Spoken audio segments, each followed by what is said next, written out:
राधे राधे दोस्तों, आज हम 24वां अध्याय करेंगे जिसका नाम है श्री कपिल देव जी का जन्म। श्री मैत्रेय जी कहते हैं, उत्तम गुणों से सुशोभित मनु कुमारी देवहूति ने जब ऐसी वैराग्य युक्त बातें कही तब कृपालु कर्दम मुनि को भगवान विष्णु के कथन का स्मरण हो आया और उन्होंने उससे कहा। कर्दम जी बोले, दोष रहित राजकुमारी, तुम अपने विषय में इस प्रकार खेद न करो। तुम्हारे गर्भ में अविनाशी भगवान विष्णु शीघ्र ही पधारेंगे। प्रिय, तुमने अनेक प्रकार के व्रतों का पालन किया है, अतः तुम्हारा कल्याण होगा। अब तुम संयम, नियम, तप और दान आदि करती हुई श्रद्धा पूर्वक भगवान का भजन करो। इस प्रकार आराधना करने पर श्री हरि तुम्हारे गर्भ से अवतीर्ण होकर मेरा यश बढ़ावेंगे और ब्रह्म ज्ञान का उपदेश करके तुम्हारे हृदय की अहंकारमयी ग्रंथि का छेदन करेंगे। श्री मैत्रेय जी कहते हैं, विदुर जी, प्रजापति कर्दम के आदेश में गौरव बुद्धि होने से देवहूति ने उस पर पूर्ण विश्वास किया और वह निर्विकार जगत गुरु भगवान श्री पुरुषोत्तम की आराधना करने लगी। इस प्रकार बहुत समय बीत जाने पर भगवान मधुसूदन कर्दम जी के वीर्य का आश्रय ले उसके गर्भ में इस प्रकार प्रकट हुए जैसे काष्ठ में से अग्नि। उस समय आकाश में मेघ जल बरसाते हुए गरज गरज कर बाजे बजाने लगे, गंधर्वगण गान करने लगे और अप्सराएं आनंदित होकर नाचने लगी। आकाश से देवताओं के बरसाए हुए दिव्य पुष्पों की वर्षा होने लगी। सब दिशाओं में आनंद छा गया। जलाशयों का जल निर्मल हो गया और सभी जीवों के मन प्रसन्न हो गए। इसी समय सरस्वती नदी से घिरे हुए कर्दम जी के उस आश्रम में मरीचि आदि मुनियों के सहित श्री ब्रह्मा जी आए। शत्रु दमन विदुर जी, स्वतः सिद्ध ज्ञान से संपन्न जन्मा ब्रह्मा जी को यह मालूम हो गया था कि साक्षात परम ब्रह्मा भगवान विष्णु सांख्य शास्त्र का उपदेश करने के लिए अपने विशुद्ध सत्वमय अंश से अवतीर्ण हुए हैं। अतः भगवान जिस कार्य को करना चाहते थे उसका उन्होंने विशुद्ध चित्त से अनुमोदन एवं आदर किया और अपनी संपूर्ण इंद्रियों से प्रसन्नता प्रकट करते हुए कर्दम जी से इस प्रकार कहा। श्री ब्रह्मा जी ने कहा, प्रिय कर्दम, तुम दूसरों को मान देने वाले हो।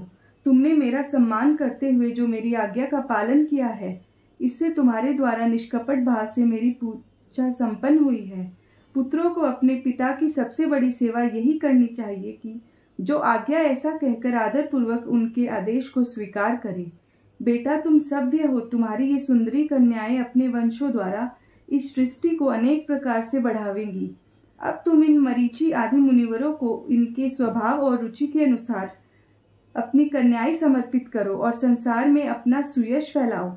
मुने, मैं जानता हूँ जो संपूर्ण प्राणियों की निधि है, उनके अभिष्ट मनोरथ पूर्ण करने वाले हैं।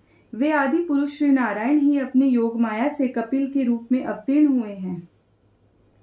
राजकुमारी, सुनहरे बाल, कमल जैसे विशाल नेत्र और कमलांकित चरण कमलों वाले शिशु के रूप में कैटभासुर को मारने वाले साक्षात श्रीहरि ने ही ज्ञान विज्ञान द्वारा कर्मों की वासनाओं का मूलोच्छेदन करने के लिए तेरे गर्भ में प्रवेश किया है। ये अविद्या जनित मोह की ग्रंथियों को काटकर पृथ्वी में स्वच्छंद विचरेंगे। ये सिद्ध गणों के स्वामी और सांख्याचार्यों के भी माननीय होंगे। लोक में तेरी कीर्ति का विस्तार करेंगे और कपिल नाम से विख्यात होंगे। श्री मैत्रेय जी कहते हैं, विदुर जी, जगत की सृष्टि करने वाले ब्रह्मा जी उन दोनों को इस प्रकार आश्वासन देकर नारद और सनकादि को साथ ले हंस पर चढ़कर ब्रह्मलोक को चले गए। ब्रह्मा जी के चले जाने पर कर्दम जी ने उनके आज्ञानुसार मरीचि आदि प्रजापतियों के साथ अपनी कन्याओं का विधि पूर्वक विवाह कर दिया। उन्होंने अपनी कला नाम की कन्या मरीचि को अनसुया अत्रि को, श्रद्धा अंगिरा को और हविभू पुलस्त्य को समर्पित की। पुलह को उनके अनुरूप गति नाम की कन्या दी। क्रतु के साथ परम साध्वी क्रिया का विवाह किया। भृगु जी को ख्याति और वशिष्ठ जी को अरुधंती समर्पित की। अथर्वा ऋषि को शांति कन्या मिली जिससे यज्ञ कर्म का विस्तार किया जाता है। कर्दम जी ने उन विवाहित ऋषियों का उनकी पत्नियों के सहित खूब सत्कार किया। विदुर जी, इस प्रकार विवाह हो जाने पर वे सब ऋषि कर्दम जी की आज्ञा ले अति आनंद पूर्वक अपने अपने आश्रमों को चले गए। कर्दम जी ने देखा कि उनके यहाँ साक्षात देवाधिदेव श्री हरि ने ही अवतार लिया है, तो वे एकांत में उनके पास गए और उन्हें प्रणाम करके इस प्रकार कहने लगे, अहो, अपने पाप कर्मों के कारण इस दुखमय संसार में नाना प्रकार से पीड़ित होते हुए पुरुषों पर देवगण तो बहुत काल बीतने पर प्रसन्न होते हैं, किंतु जिनके स्वरूप को योगी जन अनेकों जन्मों के साधन से सिद्ध हुई शुद्ध समाधि के द्वारा एकांत में देखने का प्रयत्न करते हैं, अपने भक्तों की रक्षा करने वाले वे ही श्रीहरि हम विषय लोलुपों के द्वारा होने वाली अपनी अवज्ञा का कुछ भी विचार न कर आज हमारे घर अवतीर्ण हुए हैं। आप वास्तव में अपने भक्तों का मान बढ़ाने वाले हैं। आपने अपने वचनों को सत्य करने और सांख्य योग का उपदेश करने के लिए ही मेरे यहाँ अवतार लिया है। भगवान, आप प्राकृत रूप से रहित है। आपके जो चतुर्भुज आदि अलौकिक रूप है वे ही आपके योग्य है, तथा जो मनुष्य सदृश रूप आपके भक्तों को प्रिय लगते हैं वे भी आपको रुचिकर प्रतीत होते हैं। आपका पाद पीठ तत्व ज्ञान की इच्छा से विद्वानों द्वारा सर्वदा वंदनीय है, तथा आप ऐश्वर्य, वैराग्य, यश, ज्ञान, वीर्य और श्री इन 6 ऐश्वर्यों से पूर्ण हैं। मैं आपकी शरण में हूँ। भगवान, आप परम ब्रह्मा है। सारी शक्तियाँ आपके अधीन हैं। प्रकृति, पुरुष, महतत्व, काल, त्रिविध, अहंकार, समस्त लोक एवं लोकपालों के रूप में आप ही प्रकट है, तथा आप सर्वज्ञ परमात्मा ही इस सारे प्रपंच को चेतन शक्ति के द्वारा अपने में लीन कर लेते हैं। अतः इन सबसे परे भी आप ही है। मैं आप भगवान कपिल की शरण लेता हूँ। प्रभु, आपकी कृपा से मैं तीनों ऋणों से मुक्त हो गया हूँ और मेरे सभी मनोरथ पूर्ण हो चुके हैं। अब मैं संन्यास मार्ग को ग्रहण कर आपका चिंतन करते हुए शोक रहित होकर विचरूंगा। आप समस्त प्रजाओं के स्वामी हैं, अतएव इसके लिए मैं आपकी आज्ञा चाहता हूँ। भगवान ने कहा, मुने, वैदिक और लौकिक सभी कर्मों में संसार के लिए मेरा कथन ही प्रमाण है। इसलिए मैंने जो तुमसे कहा था कि मैं तुम्हारे यहाँ जन्म लूंगा, उसे सत्य करने के लिए ही मैंने यह अवतार लिया है। इस लोक में मेरा यह जन्म लिंग शरीर से मुक्त होने की इच्छा वाले मुनियों के लिए आत्मदर्शन में उपयोगी प्रकृति आदि तत्वों का विवेचन करने के लिए ही हुआ है। आत्मज्ञान का यह सूक्ष्म मार्ग बहुत समय से लुप्त हो गया है।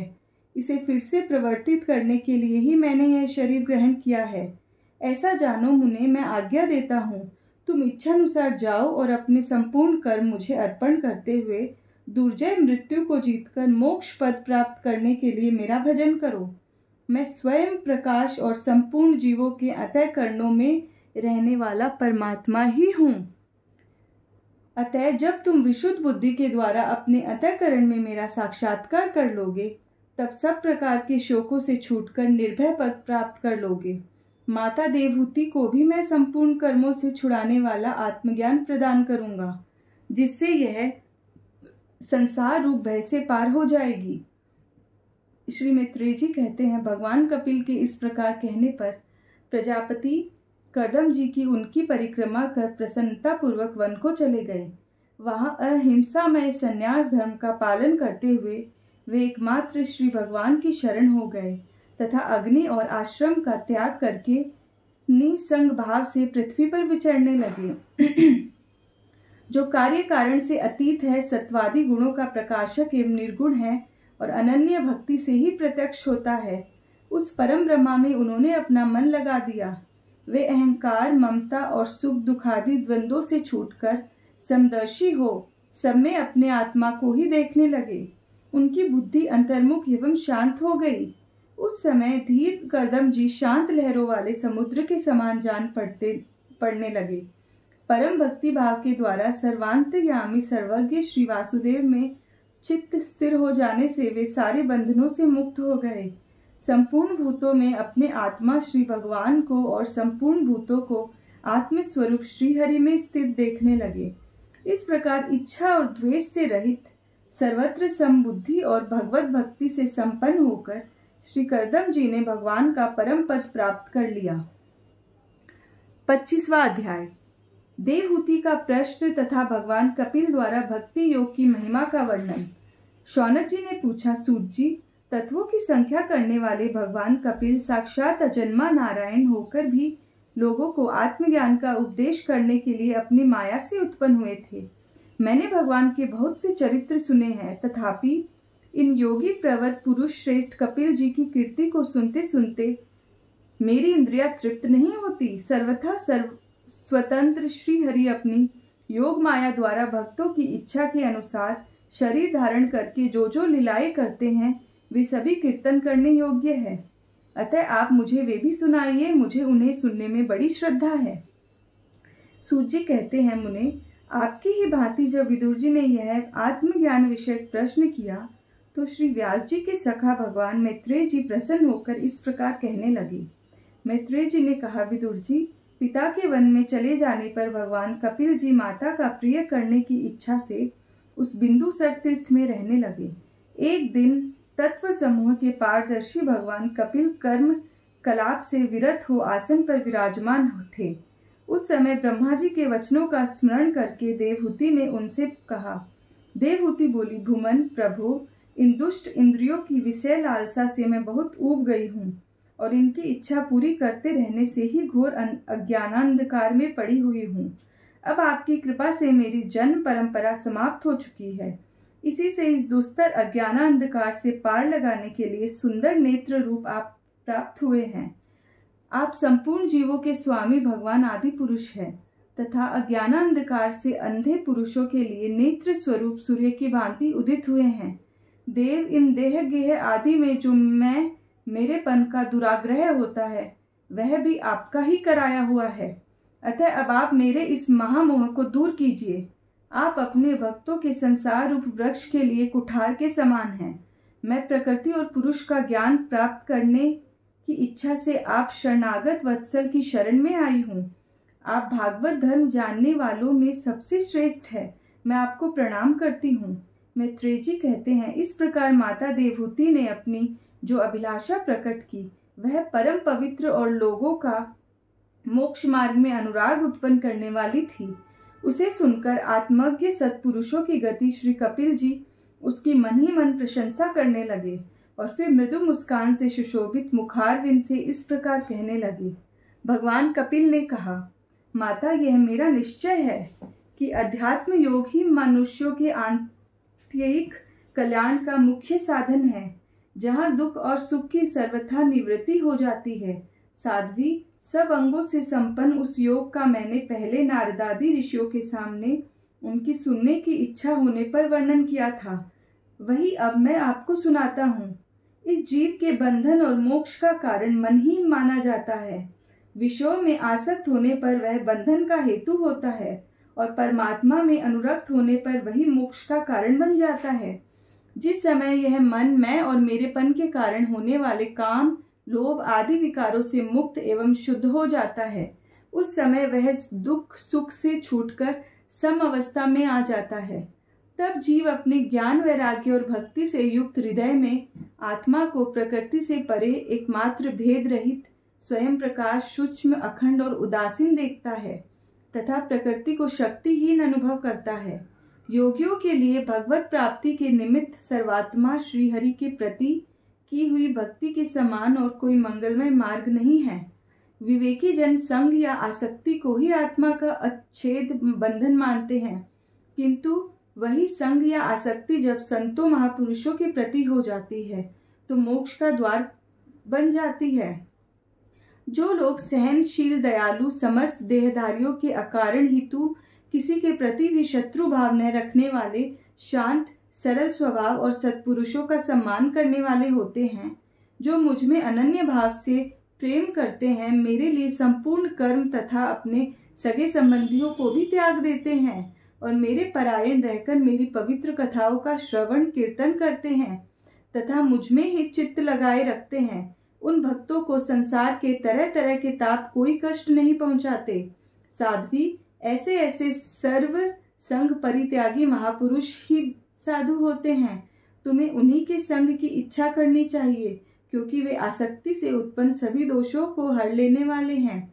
सत्पुरुषों के समागम से मेरे पराक्रमों का यथार्थ ज्ञान कराने वाली तथा हृदय और कानों को प्रिय लगने वाली कथाएं होती है।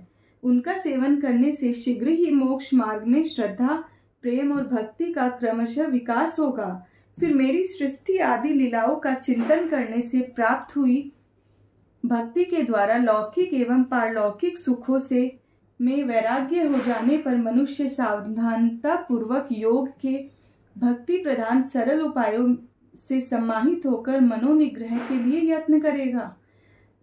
इस प्रकार प्रकृति के गुणों से उत्पन्न हुए शब्दादि विषयों का त्याग करने से, वैराग्य युक्त ज्ञान से, योग से और मेरे प्रति की हुई भक्ति से मनुष्य मुझ अपने अंतरात्मा को इस देह में ही प्राप्त कर लेता है।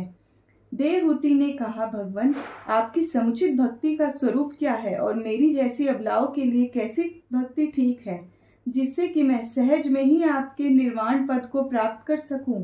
निर्वाण स्वरूप प्रभु, जिसके द्वारा तत्व ज्ञान होता है और जो लक्ष्य को बेंधने वाले बाण के समान भगवान की प्राप्ति कराने वाला है, वह आपका कहा हुआ योग कैसा है और उसके कितने अंग है। हरे, यह सब आप मुझे इस प्रकार समझाइए जिससे कि आपकी कृपा से मैं मंदमती स्त्री जाति भी इस दुर्बोध विषय को सुगमता से समझ सकूं। श्री मैत्रेय जी कहते हैं, विदुर जी, जिसके शरीर से उन्होंने स्वयं जन्म लिया है, उस अपनी माता का ऐसा अभिप्राय जानकर कपिल जी के हृदय में स्नेह उमड़ पड़ा और उन्होंने प्रकृति आदि तत्वों का निरूपण करने वाले शास्त्र का, जिसे सांख्य कहते हैं, उपदेश दिया। साथ ही भक्ति विस्तार एवं योग का भी वर्णन किया। भगवान ने कहा, माता, जिसका चित्त एकमात्र भगवान में ही लगा रहता है, ऐसे मनुष्य की वेद विहित कर्मों में लगी हुई तथा विषयों का ज्ञान कराने वाली इंद्रियों की जो सत्व मूर्ति श्री हरि के प्रति स्वभावी की प्रवृत्ति है, वही भगवान की अहेतु की भक्ति है।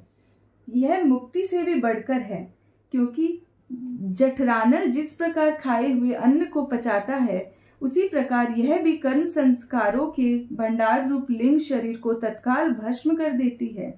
मेरी चरण सेवा में प्रीति रखने वाले और मेरी ही प्रसन्नता के लिए समस्त कार्य करने वाले कितने ही बड़भागी भक्त, जो एक दूसरे से मिलकर प्रेम पूर्वक मेरे ही पराक्रमों की चर्चा किया करते हैं, मेरे साथ एक ही भाव की भी इच्छा नहीं करते।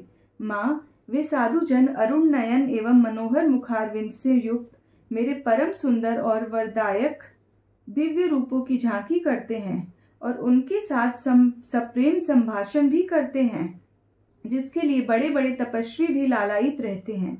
दर्शनीय अंग प्रत्यंग, उदार हास विलास, मनोहर चितवन और सुमधुर वाणी से युक्त मेरे उन रूपों की माधुरी में उनका मन और इंद्रियां फंस जाती है। ऐसी मेरी भक्ति न चाहने पर भी उन्हें परम पद की प्राप्ति करा देती है। अविद्या की निवृत्ति हो जाने पर यद्यपि वे मुझ मायापति के सत्यादि लोकों की भोग संपत्ति भक्ति की प्रवृत्ति के पश्चात स्वयं प्राप्त होने वाली अष्ट सिद्धि अथवा वैकुंठ लोक के भगवतीय ऐश्वर्य की भी इच्छा नहीं रखते, तथापि मेरे धाम में पहुंचने पर उन्हें ये सब विभूतियां स्वयं ही प्राप्त हो जाती है, जिनका एकमात्र मैं ही प्रिय आत्मा, पुत्र, मित्र, गुरु, सुहद और इष्ट देव हूँ। वे मेरे ही आश्रय में रहने वाले भक्तजन शांतिमय वैकुंठ धाम में पहुंचकर किसी प्रकार की भी इन दिव्य भोगों से रहित नहीं होते और न उन्हें मेरा काल चक्र ही ग्रस्त करता है।